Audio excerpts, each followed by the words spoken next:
Hey guys, and welcome back to another episode of Federico Talks Watches.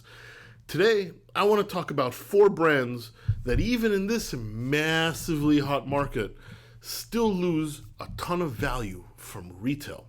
An opportunity for you guys to pick one of these up pre-owned at a good deal, or a word of warning if you're going to pay full retail for one. All that and more in today's video. Now, of course, before we get started, customary wristwatch check. Today I'm wearing my Piaget Polo 45 Flyback Chronograph GMT. Sporty, big watch on rubber. Used to work for Piaget. Love having this one in my collection. And also, guys, don't forget to check out delraywatch.com. We got in some pretty interesting pieces over the past 24 hours. A Hublot Big Bang Miami Heat limited edition for their anniversary. Definitely don't see this one every day. It's highly limited, and considering we're in Miami, I thought it was a cool pickup. A Panerai PAM 24, kind of the predecessor to the current submersible. A very rough and tumble watch with an interesting design, a great bezel. Actually, one of my personal favorite dive watches. And a Patek Philippe Calatrava, the Icon, the 5119G in white gold for actually the best price in the world right now. All that and more at delraywatch.com, the coolest place for a watch geek to buy a pre-owned watch. Guys, these are in no particular order, but let me preface by saying the watch market's very hot right now. Before this, a lot of watch brands lost value, and a few still do, especially from retail. I mean, brands like Breitling, Hublot, GP, pretty much anything lost a very significant amount of value. And while if you still pay full retail, you still obviously can lose value, most of these have picked up a little bit. Breitling's never been this strong. Hublot Big Bangs have never sold this much. Laureatos have never been so in demand, so on and so forth. But these 4 brands I'm going to mention, as I said in no particular order, this effect hasn't really seemed to hit them all that much. While I'm sure they're stronger than they were a couple years ago, they still lose a significant amount of value, which means you can pick them up for a very decent price. The first one is Parmigiani, a brand I actually love, an independent brand, an in-house brand, a high horology brand. Designs might not be for everybody, but this is truly some high-end watchmaking.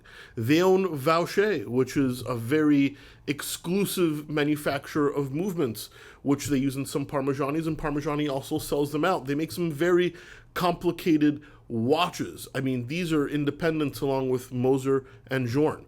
Parmigiani is a very, very cool brand, and they sell for a fraction of their retail price. You also have Chopard, another brand I love. They make everything from ladies' jewelry pieces and ETA-powered Mille Millas, which are quite cool for the price, all the way to the LUC collection with the Fleurier seal and in-house movements. A brand that is very wide and encompassing, that makes a wide gamut of pieces from the low end to the ultra high end. Now, I like Chopard. I've always liked their designs. I particularly love the LUC collection, which nowadays you can get some very interesting designs that are very high end for, still under $10,000. And this is some fantastic watchmaking. Then we have Baume & Mercier, a brand that I'm accused of ragging on a lot. And actually, I don't like to. I love their designs. I love the Capeland, the Clifton, even the Classima. Baume & Mercier was one of my grail watches when, before I got in the watch industry and before I really had any money to buy any watches.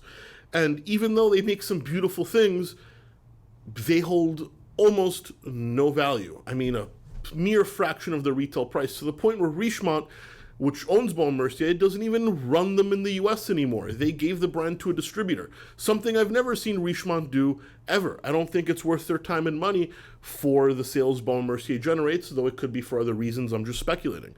However, if you like a very classically styled dress watch made with an ETA movement, something that doesn't necessarily have a ton of prestige maybe nowadays, but is well made and beautiful and doesn't break the bank, take a look at Baume & Mercier. Now, of course, we have Piaget, a watch that I'm wearing, a watch brand that I used to work for, a high-end manufacturer that's always been in-house. They've used some they generally use mainly precious materials. They've broken a lot of world records, the thinnest watch, the thinnest tourbillon. They've gone back and forth with Jaeger and Bulgari breaking those records, but truly a watch brand that has done everything from high horology watches and breaks world records to some of the most beautiful diamond-encrusted ladies' pieces out there. For some reason, they just have never resonated, and they've been playing catch-up. When they released the Polo S, which was seen as nothing but a copy of the Nautilus, to when they released the Polo 45, which is the watch I'm wearing, which I love, but I'm very well aware is not to everybody's taste. And then, of course, their bread and butter, the Altiplano, the ultra-thin dress watch, which Piaget pretty much invented single-handedly, is out of fashion because people aren't really wearing dress watches, which is a darn shame because I love them. These are still expensive watches, but you can pick them up for a mere fraction of the price, and you do get something very old world, very prestigious, maybe not so relevant in the current watch market, but I don't know, a hell of a watch, a beautiful watch, a watch that scratches at least all my itches, and you don't have to pay anywhere near retail. So it goes to show that even in this watch market, and there's more brands than just this, but when it appears that everything is going up through the roof, there are still some stragglers. Guys, please give this video a thumbs up if you enjoyed it. Really does help. Don't forget to subscribe so you don't miss any content. And of course, I'll catch you in the next one. Take care.